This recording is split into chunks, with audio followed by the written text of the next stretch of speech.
Mesdames et messieurs, bonsoir à toutes et à tous et bienvenue dans cette édition de 22 heures dont voici les principaux titres. Le président de la République a exprimé ses meilleurs vœux à ses compatriotes à l'avènement du Ramadan. Autre actualité nationale, la préfecture de Djibouti donc a organisé une réunion axée sur le respect pour la bonne conduite du mois béni et du Ramadan. En actualité internationale, à Gaza, négociations intenses en Égypte pour la seconde phase de la trêve. Mesdames et messieurs, c'est tout donc pour ces titres. Comme je le disais donc dès le début de ce journal, le titre, le président de la République, M. Ismaïl Omar Guelleh, a comme à l'accoutumée pour le mois de béni du Ramadan exprimé ses chaleureuses félicitations aux Djiboutiens et aux Djiboutiennes, formés pour chacun d'entre eux l'espoir d'un Ramadan réussi, source d'intenses prières, dévotion et d'allégeance totale à Dieu, le Tout-Puissant. On l'écoute. Bismillahirrahmanirrahim. Alhamdulillahi alladhi amaddana bi lutfihi wa rahmatihi وأذن لنا بالصيام في هذا الشهر الكريم والصلاة والسلام. Voici que le mois béni du Ramadan est arrivé, le mois de la pureté et du pardon, le mois du jeûne et de la prière, le mois du Coran, de l'invocation et de l'humilité devant Allah, un mois durant lequel les bénédictions descendent et les jeûneurs s'élèvent vers le plus haut degré de la foi. À cette occasion solennelle, je vous adresse à tous mes plus sincères félicitations et mes vœux les plus chaleureux. Prions Allah, le Tout-Puissant, de nous accorder la capacité de bien jeûner et prier et de nous guider vers la pratique des bonnes actions et des actes d'obéissance. Chers frères et sœurs, le jeûne n'est pas simplement une abstention de nourriture et de boissons, mais c'est une abstention de ce qui nous détourne de notre objectif suprême, se rapprocher d'Allah le Très-Haut. C'est une occasion précieuse de purifier nos cœurs des souillures et de nous débarrasser des péchés qui nous empêchent de recevoir la lumière de la foi. Profitons de ces jours bénis et rappelons-nous qu'à chaque instant de ce mois sacré, que le plaisir de l'adoration pendant le Ramadan est incomparable.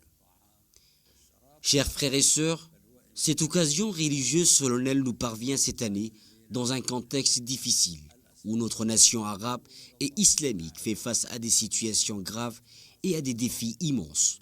Ces défis nécessitent de la part des fils de la nation un travail sérieux pour renforcer la solidarité et l'unité entre eux. Dans ce contexte, nous levons nos mains vers le ciel. Prions Allah le Tout-Puissant d'apporter son aide à nos frères et sœurs en Palestine qui subissent la tyrannie et la répression dans le cadre de la tentative désespérée pour les expulser de leur terre sacrée. La question palestinienne est l'âme et le pouls de la nation, et elle restera une cause humaine par excellence, transcendant les frontières du temps et de l'espace. En ce mois béni, nous renouvelons notre engagement à être la voix de la Palestine et à allumer la flamme de l'espoir face à l'injustice, convaincus que la vérité ne disparaît jamais et que la terre palestinienne continuera de vibrer de vie malgré toutes les tentatives de destruction et d'expulsion. Le triomphe viendra, tôt ou tard, quel que soit le temps qu'il faudra. Chers frères et sœurs, dans le contexte difficile que traverse le Soudan frère, nous ne pouvons que réaffirmer notre pleine solidarité avec son peuple noble qui fait face à une crise grave nécessitant de notre part un soutien inébranlable. Nous rejetons catégoriquement toute tentative de porter atteinte à la souveraineté de ce pays cher, à l'unité de ses territoires ou de s'ingérer dans ses affaires internes. Nous appelons la communauté internationale dans son ensemble à redoubler d'efforts pour soutenir le Soudan dans le dépassement de sa crise et pour traiter les conséquences humanitaires qui en découlent, lesquelles exigent une réponse urgente et efficace. Chers citoyens, dans un moment décisif de l'histoire de notre diplomatie, nous adressons nos salutations et nos félicitations à notre ministre des Affaires étrangères, son Excellence Mahmoud Ali Youssouf, qui, grâce à sa détermination et à son dévouement, a accédé au poste de président de la Commission de l'Union africaine après plus de 20 ans de service exceptionnel à la tête de la diplomatie djiboutienne.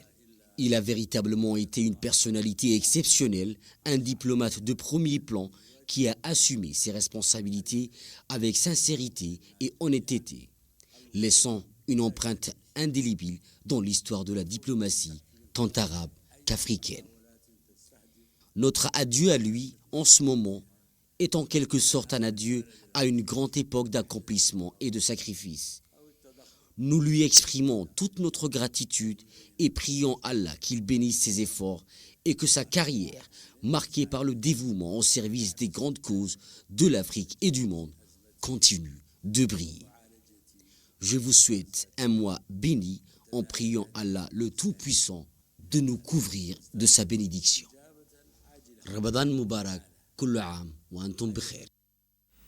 Le président de la République, son Excellence M. Ismaïl Omar Guelleh, reçoit ces jours-ci des télégrammes de félicitations émanant de la part de ses homologues chefs d'État et de gouvernement musulmans, lui souhaitant, comme à l'accoutumée, à l'occasion du mois béni du Ramadan, des vœux de santé, de bonheur, ainsi que davantage de bien-être, de développement, de prospérité au peuple djiboutien. Puisse Dieu Tout-Puissant continuer d'accorder toujours sa baraka à la nation sœur djiboutienne, modèle de stabilité et de la cohésion politique, peut-on lire sur certains des télégrammes des meilleurs vœux reçus par le chef de l'État à l'occasion du mois béni du Ramadan. De son côté, le président de la République, son Excellence M. Ismaïl Omar Guelleh, a pour sa part également, à l'avènement du mois béni du Ramadan, envoyé des télégrammes de félicitations à ses homologues musulmans. Il a dans son message exprimé ses meilleurs vœux à ses pères chefs d'État et de gouvernement musulmans, à leurs peuples respectifs. Il a mis également à profit ses correspondances pour former l'espoir d'une des crues significatives des conflits et des crises dans le monde, terreau propice à l'affermissement des valeurs d'entente, de paix et de fraternité. Comme je l'ai dit donc tout à l'heure dans le titre de ce journal, dans le cadre de l'exécution des dispositions relatives à la réglementation en vigueur pendant le mois béni du Ramadan, le préfet de la ville de Djibouti, M. Abdisseki Riyad, a présidé une réunion importante axée sur le respect pour la bonne conduite durant le mois béni du Ramadan. Cette rencontre s'est tenue dans la salle de réunion de la préfecture et a rassemblé les 6 sous-préfets des arrondissements de la capitale, les éminents ulémas, le commandant de la sécurité publique et les chefs de service de la police des différents arrondissements. Au cours de cette rencontre, les éminents ulémas et les sous-préfets ont souligné l'importance de respecter les bonnes conduites durant cette période sacrée. Le préfet de la ville de Djibouti, Abdisseki Riyad, a souligné l'importance de la solidarité, du respect des valeurs morales, de la cohabitation harmonieuse, particulièrement en cette période sacrée. Il a encouragé les participants à promouvoir des actions positives qui favorisent la paix et l'unité au sein de la communauté. Le préfet de la ville a également rappelé l'importance de respecter les régulations en vigueur, notamment en ce qui concerne le calme et l'ordre public. Le ministère des Affaires musulmanes des biens Waqf a organisé par le biais du Haut Conseil islamique une réunion en préparation pour l'accueil du mois béni du Ramadan. Cette rencontre a mis en lumière la nécessité de respecter la sainteté de cette période bénie et d'aborder la préparation spirituelle et psychologique nécessaire pour accueillir ce mois sacré. La réunion a vu la participation de nombreuses personnalités, dont le secrétaire exécutif du Haut Conseil islamique, Cheikh Uki Qawrah Fattah, le chef du Haut Comité de Fatwa, Cheikh Abdrahman Alidi Shamsuddin, ainsi que le directeur des affaires musulmanes du ministère, Ismail Hassan Roble, et plusieurs imams, ulama et prédicateurs. Lors de cette réunion, l'accent a été mis sur l'importance du mois béni du Ramadan, un mois considéré comme une occasion précieuse de se rapprocher d'Allah, offrant ainsi une période de purification spirituelle, de repentir et de dévouement total dans l'adoration. Les discussions ont également porté sur l'importance de sensibiliser la population à la sacralité de ce mois et à ses vertus uniques qui le distinguent des autres mois de l'année. Cette réunion donc constitue une étape essentielle pour garantir une préparation optimale à l'arrivée du mois du Ramadan, avec pour objectif d'approfondir la conscience religieuse des citoyens. Le Ramadan à Djibouti, une période de spiritualité, de solidarité et de renouveau des valeurs. Un magazine préparé par la rédaction de la radio-télévision de Djibouti. On l'écoute. Une plongée dans la spiritualité et la fraternité à mesure que le croissant lunaire du mois béni du Ramadan apparaît à l'horizon, le mosquée de Djibouti s'illumine, accueillant avec ferveur ces moments sacrés qui unissent 2 millions de cœurs musulmans à travers le monde. À cette célébration spirituelle par excellence, le Ramadan transforme ce lieu de culte en véritable sanctuaire, où dévotion, partage et convivialité se mêlent pour offrir une expérience unique. Une activité intense anime le mosquée de Djibouti, salle de prière minutieusement nettoyée, courant soigneusement disposé, espace spécialement aménagé pour le prière de Tarawih, témoignent de la préparation méticuleuse de fidèles. Ces gestes simples mais empruntés de sens symbolisent la volonté collective de vivre pleinement cette période bénie. Pour accompagner tous les musulmans dans leur démarche spirituelle, des cours religieux sont organisés dispensant des enseignements sur le vertu du jeûne et les coutumes liées au Ramadan. Une fois confirmé, l'excitation monte dans toute la ville. Ces moments de communion spirituelle créent une atmosphère presque céleste où chaque prière est portée par une profonde aspiration vers le miséricorde divine. Face à l'afflux de participants, certains mosquées installent même des tentes ou étendent leur espace à l'extérieur afin d'accueillir tous ceux qui souhaitent partager cet instant sacré. Pendant ces temps, le riz animé reflète une autre facette du Ramadan. Le marché se transforme, regorgeant de dattes sucrées, de jus naturels, frais et de plats traditionnels destinés au repas de rupture du jeûne.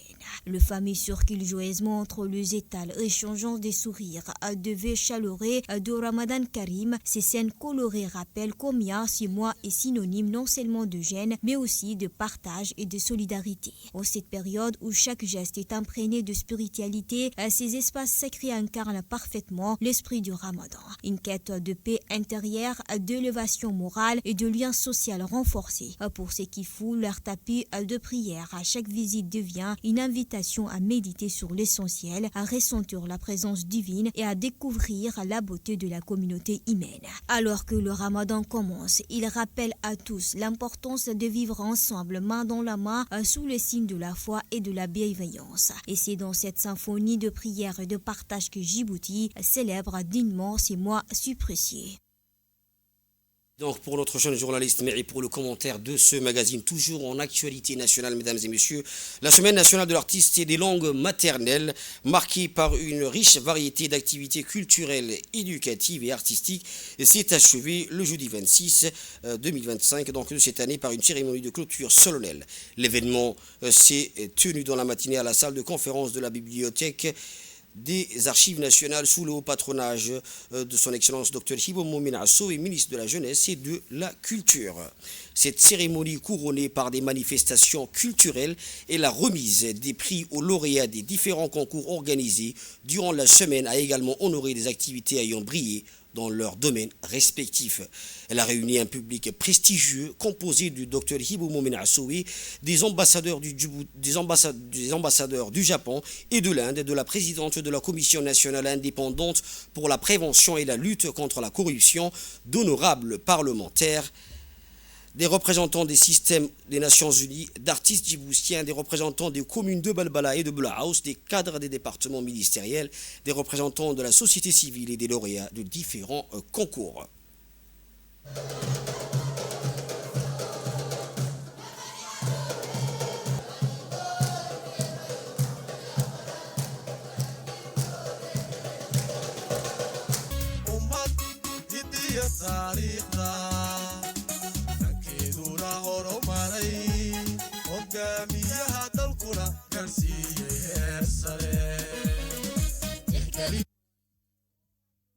La cérémonie a été l'occasion de célébrer la diversité culturelle et linguistique du Djibouti en mettant en lumière le rôle essentiel des artistes et des langues maternelles dans la préservation et la promotion de l'identité nationale. Des performances artistiques alliant tradition et modernité ont animé l'événement, offrant un vibrant hommage à la richesse du patrimoine culturel djiboutien. Dans son discours, Dr Hibo Momin Asso a souligné l'importance de valoriser des langues maternelles véritables de vecteurs de transmission.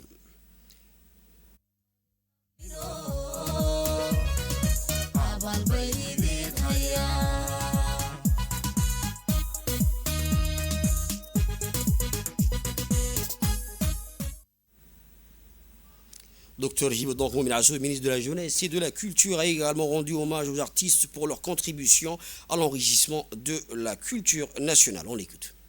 Soit une journée vraiment de partage, de plaisir après une longue semaine de travail. Donc je tiens d'abord à remercier tous nos distingués invités qui sont avec nous, les ambassadeurs, le chef des différentes institutions et partenaires. Donc on vous dit merci d'être avec nous, vous êtes nombreux, les parlementaires, les femmes, donc toutes les associations et les institutions des artistes et des langues maternelles qui étaient avec nous tout au long de la semaine. Nos amis des artistes aussi. Et nous souhaiterions que vous tous qui êtes là, vous soyez les amis de nos artistes. Je vous assure, chaque jour, ils se démènent pour nous produire de prestations incroyables. On a voulu aussi vous montrer à quel point la jeunesse s'intéresse plus directement à ces domaines que nous, on appelle entre nous ICC, industrie créative et culturelle. Ils sont nombreux à s'y épanouir et nous, bien sûr, tout ce qu'on peut faire, notre maigre petite aide, c'est de les accompagner, de les soutenir, de permettre à ce qu'ils puissent bénéficier de toutes les belles opportunités que nous offrent les différents pays. Et tous les partenaires du domaine privé, on les invite à ce que vous leur ouvriez leurs espaces pour qu'ils puissent venir valoriser leur créativité, leurs belles œuvres intellectuelles, artistiques. Nous avons voulu aujourd'hui montrer toute la diversité de cette production. Nous avons des sculpteurs avec nous, nous avons des comédiens avec nous, nous avons des artistes chanteurs, nous avons des artistes danseurs, nous avons l'équipe qui a travaillé sur les films d'un jeune réalisateur Barney qui sont avec nous ici. Tout au long du mois, on a voulu que février soit le mois de l'artiste et des langues maternelles. Alors pourquoi les langues maternelles? Parce que ce sont les artistes qui font vivre au quotidien dans la langue maternelle. C'est eux qui produisent dans la langue maternelle, c'est eux qui réfléchissent dans la langue maternelle, c'est eux qui conçoivent et qui produisent et qui créent. Donc on les appelle entre nous d'ailleurs les porteurs de langue maternelle, les ambassadeurs de langue maternelle. À présent, mesdames et messieurs, nous écoutons la réaction des lauréats. Je m'appelle Malak Abdelkader Seydou. Je fais partie des gagnants du concours de peinture pour le concours de l'anticorruption à Djibouti. Je suis très ravie aujourd'hui d'être ici avec les gagnants aussi, d'avoir présenté nos chefs-d'œuvre et pour les remises. On ne s'attendait pas à ça, on est très contents pour les remises et les certificats. On tient à remercier Madame la ministre, Dr Hibo, la présidente de l'anticorruption. On a tout donné pour avoir ces chefs-d'œuvre, pour faire cette peinture et représenter l'anticorruption en version peinture. Merci à tout le monde, merci pour toute personne qui nous a soutenus à avoir fait ça. Merci à tous. Toujours en nouvelles du pays, mesdames et messieurs, Nalcon, cette fois-ci représentant de JCB, le fabricant mondial des machines de construction, a organisé une cérémonie de lancement officiel de la marque JCB à Djibouti. Cet événement marque une étape importante pour le développement de l'industrie de la construction dans le pays et de la région, offrant des solutions innovantes et de haute qualité.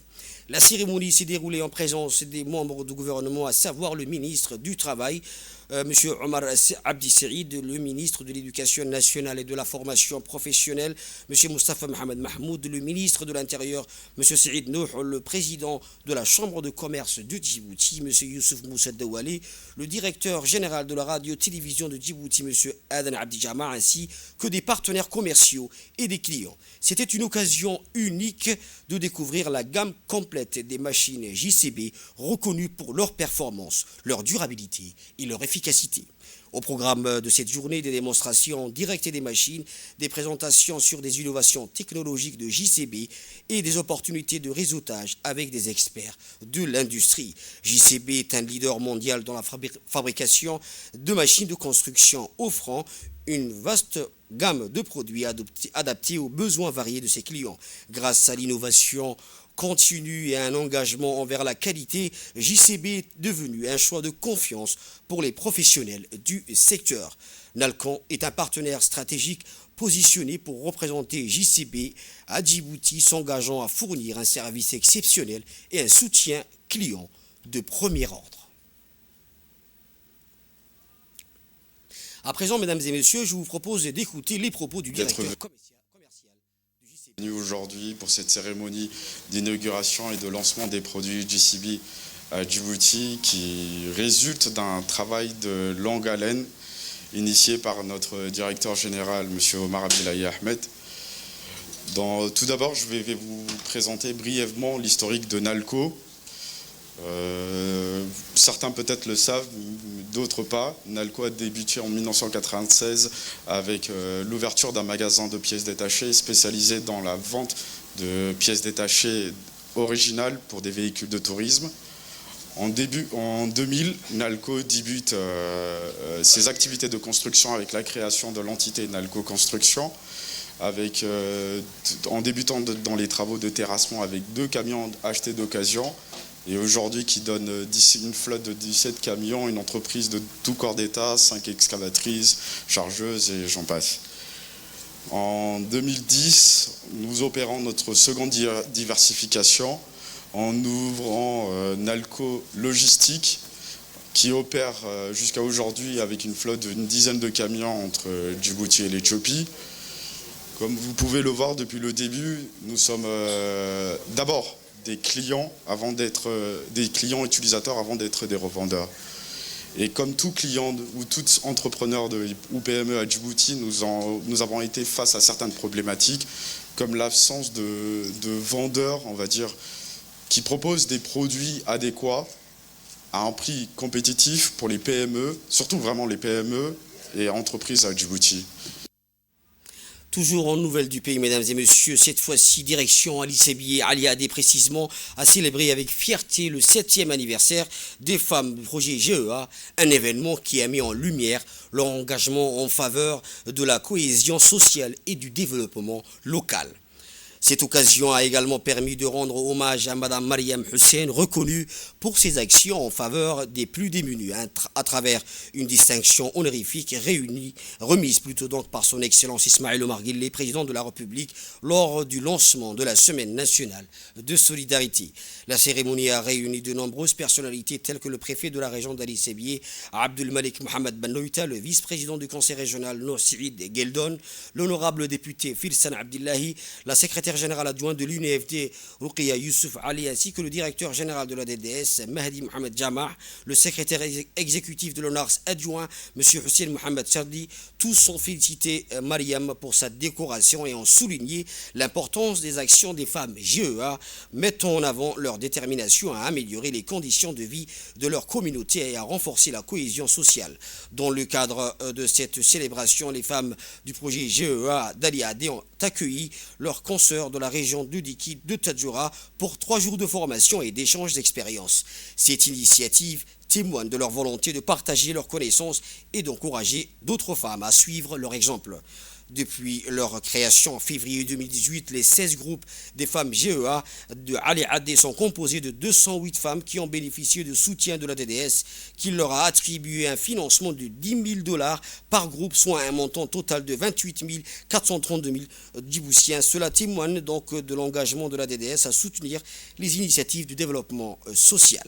Grâce à une gestion rigoureuse, ces femmes ont pu épargner une somme considérable de 11 909 350, prouvant ainsi leur efficacité et leur capacité à bâtir un modèle économique durable. Aujourd'hui, elles jouissent pleinement de leur autonomie financière. Cependant, au-delà de ces réalisations, c'est l'esprit de solidarité qui définit Ali Adé, autrefois marqué par une distinction entre population locale et réfugiés. Le village est désormais un exemple de coexistence harmonieuse où les différences ont cédé la place à une véritable unity. Lors de la cérémonie, M. Mahdi Mohamed Jamah, directeur général de la DDS, a pris donc la parole et a souligné l'importance des femmes GEA dans le développement social local. Il a mis en avant les réalisations impressionnantes des groupes des femmes de Ali Adé qui, grâce au soutien de la DDS, ont pu non seulement bénéficier d'un financement substantiel, mais également développer une gestion rigoureuse de leurs ressources, atteignant ainsi l'autonomie financière. Le directeur de la DDS a insisté sur l'engagement de la DDS à accompagner de telles initiatives, soulignant que ces projets sont essentiels pour la lutte contre la pauvreté et pour la construction d'une société plus équitable et solidaire.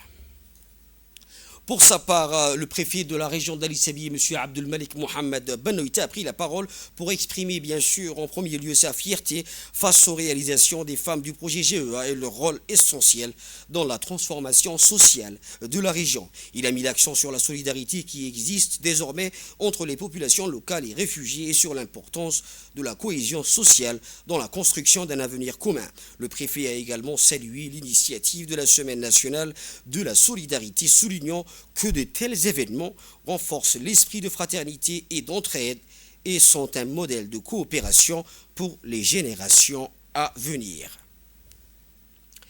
À présent, nous partons donc au nord du pays. Lancement du projet Bibliothèque nomade de la culture, un levier pour l'éducation et l'autonomisation des femmes rurales. L'association Wadba, avec le soutien financier donc de l'Organisation internationale de la francophonie à travers la 5e édition du Fonds de la francophonie, avec elle a procédé le 18 du mois de février à Balhou au lancement du projet Bibliothèque nomade de la culture. Ce programme ambitieux vise à faciliter l'accès à l'éducation et renforcer l'autonomisation socio-économique des jeunes filles et femmes rurales dans les localités de Balhou, Mallahu et Ot'ouy dans les sous-préfectures de Dora, région de Tadjoura.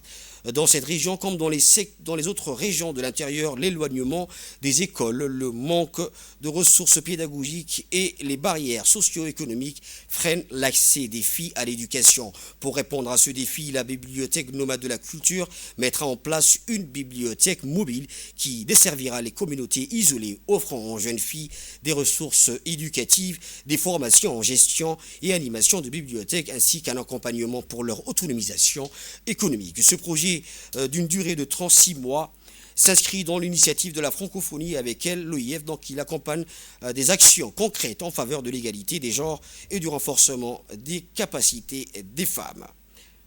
La cérémonie officielle a rassemblé plusieurs personnalités et acteurs engagés dans le développement de la région, à savoir le préfet adjoint de Tadjoura, un élu du conseil régional, un représentant du service régional du ministère.